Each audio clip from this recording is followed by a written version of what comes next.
Hello, Vancouver. I'm Mayor Anne McEnerny-Ogle, and I'm pleased to share this State of the City update with you. But before I go any further, there's one thing I'd like to change. This is about more than just the city. It's about your city.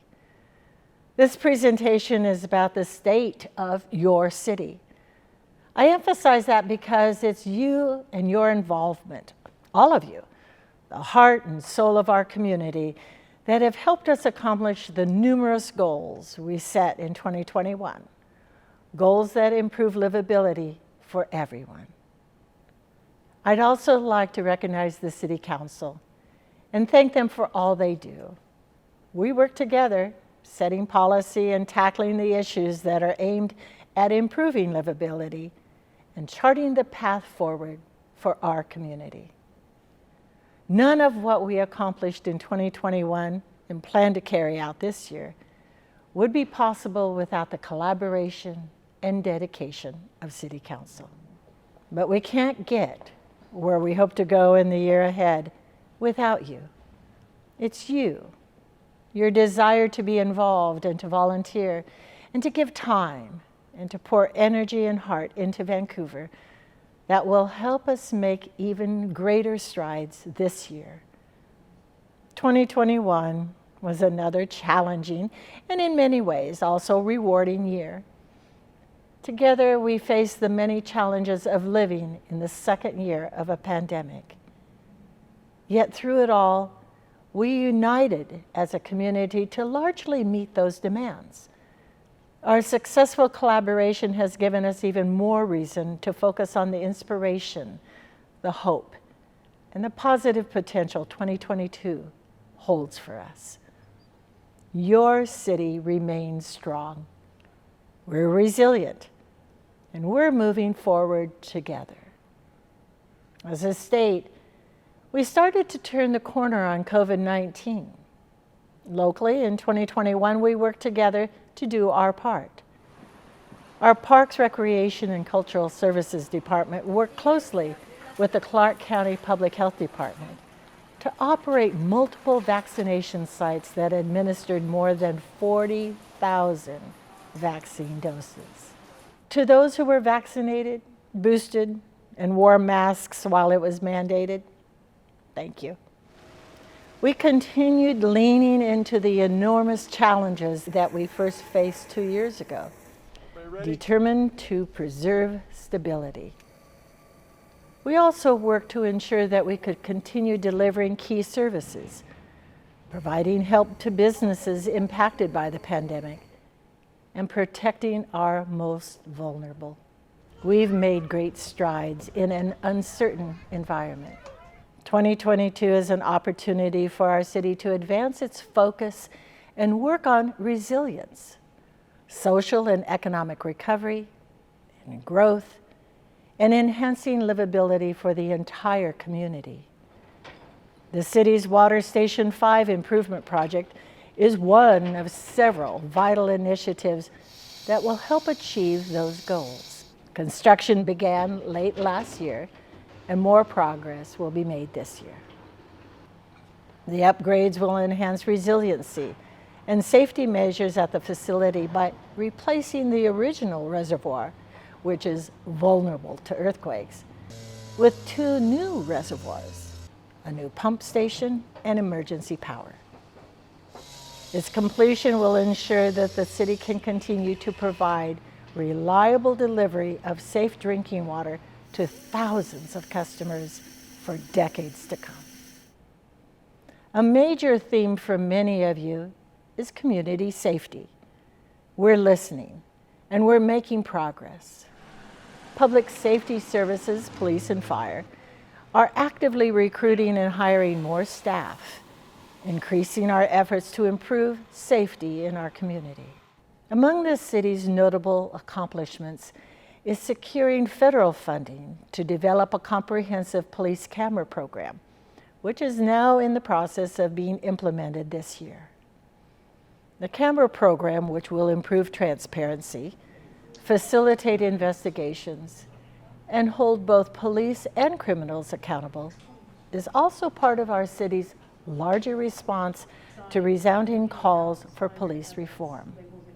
Other reform actions we've taken include implementing 74 of the 84 recommendations from the Police Executive Research Forum's analysis, and the report on the use of the force from the Vancouver Police Department. Work is continuing to implement the full range of recommendations.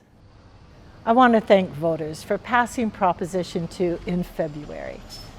This levy increase will generate approximately $15 million a year to help improve your fire department's emergency response times. I recently had the opportunity to visit with Fire Chief Brennan Blue at Station 5 to talk about how the funding will help pay for the fire and emergency services, including additional firefighters, equipment, and the construction and seismic retrofitting of facilities. This building was built back in 1980. Oh. So it was built prior to some of the more modern earthquake codes.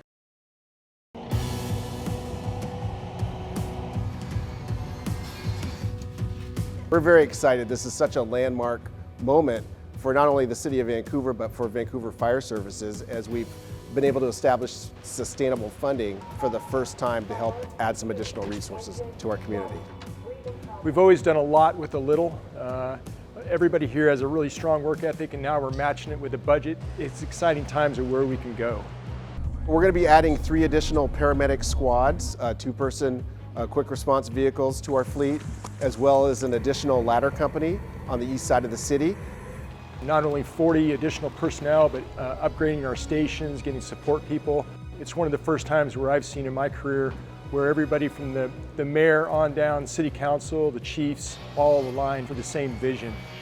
So the money generated by Proposition 2 will not only enhance our service delivery, it'll also provide some resiliency to be able to retrofit and remodel some existing facilities that need to be upgraded to meet earthquake standards, as well as adding 2 additional fire stations will be relocated and rebuilt because those stations have outserved their useful life. This is going to affect response times. It's going to affect the number of personnel that get to the responses, that get to fires, to put them out sooner, to affect rescues quicker. I just want to thank the Vancouver voters and the City Council, city leadership, and all the community grassroots efforts to help get Proposition 2 passed. It really is setting the fire department and the city up for success in the future. So I want to thank the voters for that. Another challenge we're facing together as a community is meeting the demand for affordable housing. Earlier this year, the city released a report on the accomplishments of the first 5 years of its Affordable Housing Fund, supported by a property tax levy that's raising $42 million over 7 years. During the first 5 years, from January 2017 through December 2021, the fund had distributed almost $30 million to projects that buy, build, and preserve low-income housing. It also helps prevent and address homelessness through shelter, rental assistance, and housing services in our city. Expenditures in 2021 alone from the fund include over $9 million to create 308 new units of affordable housing, $700,000 to preserve 18 units, and $600,000 to support 72 shelter beds. It's a great start, but there's still more work to do. Vancouver is a diversified, multicultural community that respects and values everyone, regardless of nationality. I want to take a moment to say the Vancouver City Council stands in support of the Ukrainian people. Our thoughts continue to be with you and your loved ones. As this situation continues, we want to encourage the community to support their neighbors with ties to Ukraine and Russia who may need help or assistance during this difficult time. The city embraces people from all walks of life, and we continue working to improve and advance diversity, equity, and inclusion in our services and among our employee base. To focus this work, last year the city hired its first director of diversity, equity, and inclusion. A cornerstone of their work was the development of the city's 3-year strategic plan on DEI. The goal is to ensure our community promotes DEI through policymaking and service delivery to foster an equitable and inclusionary community. We're doing this work with your vision and input. Like other cities, we're facing a homelessness crisis. As a city, we're making notable progress in our ongoing effort to address this issue, so much so that other cities are reaching out to learn more about the positive progress in Vancouver. In 2021, we added our first ever Homeless Response Coordinator. City Council lent support to a new Homeless Response Plan, which led to the implementation of the city's Safe Stay Community Initiative. It was truly a joyful occasion when we opened the city's first Safe Stay community in late 2021, providing the most vulnerable in our city with warm, dry, and secure surroundings. I want to say thank you to everybody for coming out to celebrate the dedication and opening of the first of Vancouver's Safe Stay communities. Addressing homelessness is first and foremost about the value that every individual deserves a safe place to sleep.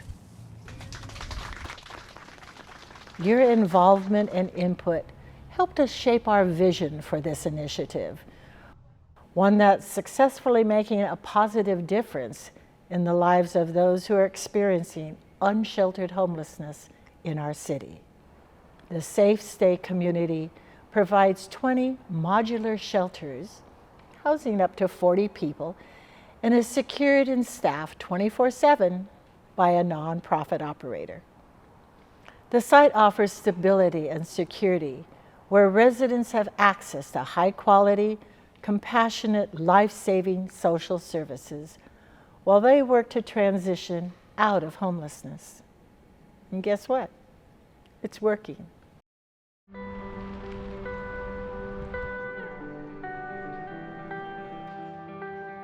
That's what people don't understand, is that everybody here is people, man. And what this has provided is just a launch pad for anything. Our role as an organization here is to provide stabilization, support, encouragement, guidance, and with that focus of housing and stability. As far as employment goes, there was actually 2 opportunities that came right here. I was dead broke. Talking trash, it's a great opportunity. They've been really good to us, to me personally, and are continuing to help me, you know what I'm saying? Like, they bought me some boots for my job out of their own pockets. Seeing the care and the concern, and it's helping me a lot, so. For me, the success is seeing healthy faces and healthy people, and it's evident by their walk, their talk, their ability to smile, their ability to have any sense of humor about anything. I'll never go camping again, just because of the fact that I lived in a tent. Being in these units, though, it's nice. We have doors, we have privacy. It's just great. That's all I got to say about this whole program. All of this, it saved my life. And I hope this is a wave of the future. This is a good place to be if you're trying to actually get yourself situated, you know, and straight, and trying to actually do something with your life. Just to have this place have a shelter, man, was like a godsend. And they help nurture people along the way.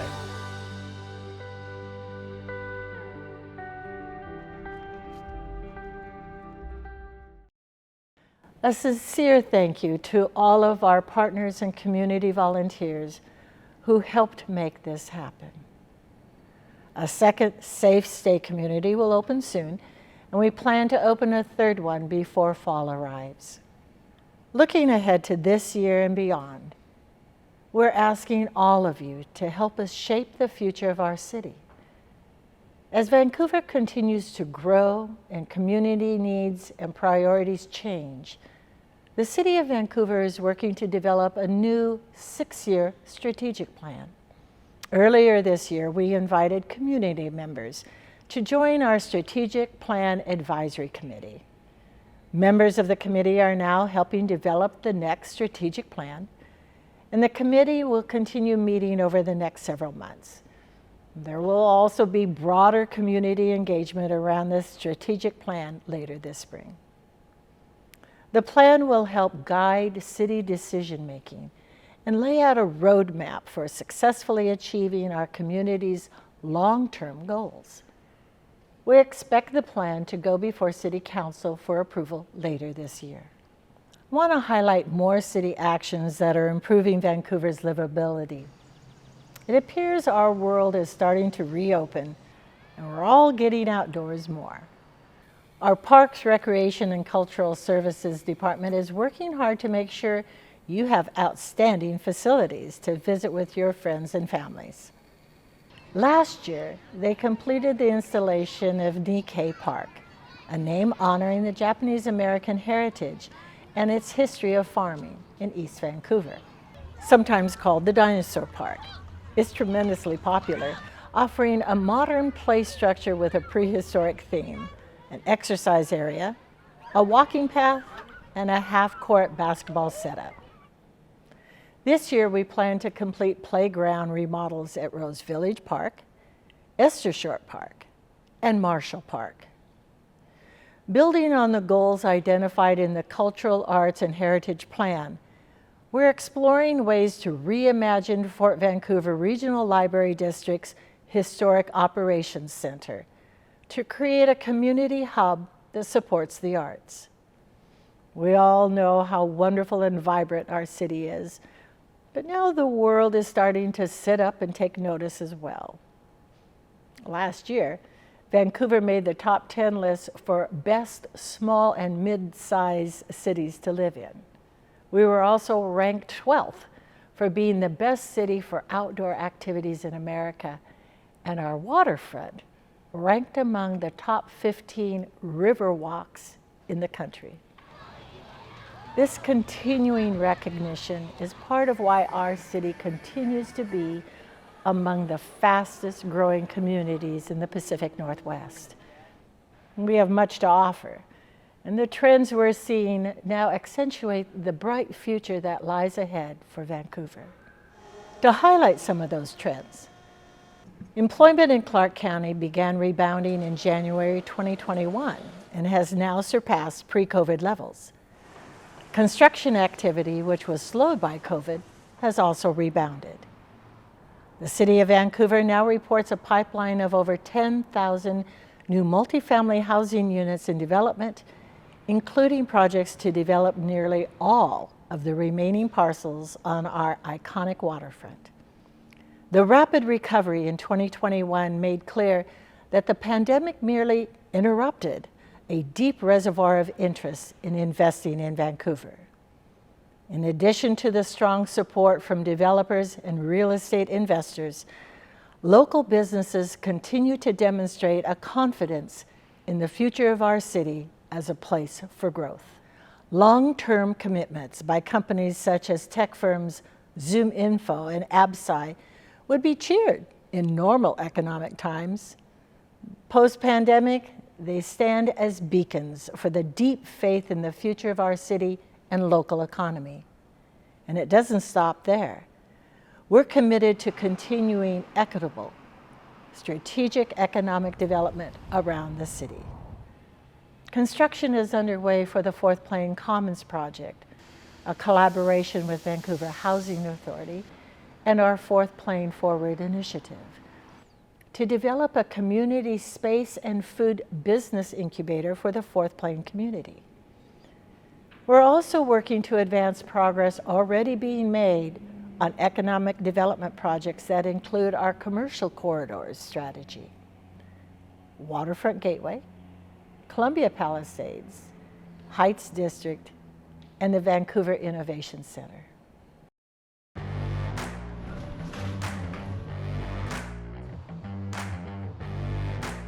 I think Vancouver's in a really good position right now to continue on job creation and employment growth. Obviously, I think what you've seen happen at ZoomInfo is a great testament just to the strength of the market. 2021 was an exciting year for development in Vancouver. We saw the completion of Block 10 downtown. We saw new residential buildings and stores and restaurants on the waterfront. Fourth Plain Commons is new construction mixed-use development located in the heart of Vancouver's International District. The project is consisting of 106 affordable housing units serving households at or below 60% of the area median income. You've got a very productive city government here who's definitely focused on economic prosperity and not having a lot of red tape in the way to get things done. That's a very attractive thing to developers. Fourth Plain neighborhoods disproportionately have folks that are paying higher rent, higher health disparities, so getting in ahead of that because we're bringing in a lot of amenities and resources into this area. So the people that currently live here, they should be able to also partake in those investments. And of course, we made progress here at the Tower Mall site by demolishing the old Tower Mall to set the stage for the implementation of our Heights District Plan, which will create a whole new mixed-use community that will serve residents of all neighborhoods, all income types. Vancouver's in a really good position. I think it's tip of the iceberg of where you are right now in this development cycle, and continue to see great projects and great employment and growth come to this marketplace. As our economy emerges from the pandemic, we believe that companies, entrepreneurs, and investors are seeking locations that offer the best opportunities for quality of life, ease of doing business, and return on investment. As the numerous lists of fastest growing cities highlights, we believe Vancouver will be a beneficiary of this trend. And more support is on the way. The City of Vancouver will receive $32.6 million from the federal government to support local pandemic recovery through the American Rescue Plan Act. We are currently working alongside the community to determine how best to deploy those funds to support long-term economic and livability improvements in historically vulnerable areas of our city. I can tell you at this time that 2 focus areas recommended for investment are the Fourth Plain Multicultural District in central Vancouver and the Main Street corridor downtown. Climate change is another issue we are urgently working to address. The City of Vancouver is determined to lead the nation with the implementation of our Climate Action Plan. We have ambitious goals that aspire to put us ahead of other major metropolitan cities in the challenge to achieve carbon neutrality. The City Council endorsed a target of 80% reduction in greenhouse gas emissions by the municipal government by 2025, and for the city as a whole by 2030. The city also endorsed seeking a pathway to carbon neutrality for the entire Vancouver community by 2040. And to jumpstart these efforts, an early action package of climate initiatives is now in progress. Our regional climate, equity, and resiliency goals are also a top priority for us as we continue to support the Interstate Bridge Replacement Program. We are behind any design options with outcomes that meet or exceed those goals. Over the years, we've worked to push this forward. And during the recent legislative session, the legislature approved a $1 billion package that represents the state's commitment to this critical project. The funding demonstrates Washington's commitment to replacing this critical piece of infrastructure, supporting the economic growth of the region, providing mobility options that connect residents to jobs and services, and building the resiliency of our community. I want to thank Governor Jay Inslee, Senator Annette Cleveland, the Southwest Washington Legislative Delegation, and the leadership of the House and Senate Transportation Chairs in securing this funding. As a community, we've been through a lot together. Our shared vision, along with your involvement and engagement with your community, are the reasons we are strong. It's why we are resilient. And it's why we continue to be a thriving and vibrant city. We've helped each other during difficult times before. And collectively, we will move past COVID-19's pandemic, all of the difficulties and all of the struggles it's created. As we look forward to the year ahead, we ask all of you, members of civic groups, the faith community, neighborhood associations, community-based organizations, and the community as a whole to step forward even more. If you aren't already, please get involved. Volunteer. Neighborhood associations are a great place to start. Share your voice, energy, and heart. You play a critical role in helping us charter our future together. As great as our past has been, thanks to you, our future can and will be even greater. The state of your city is strong. Thanks to you, Vancouver.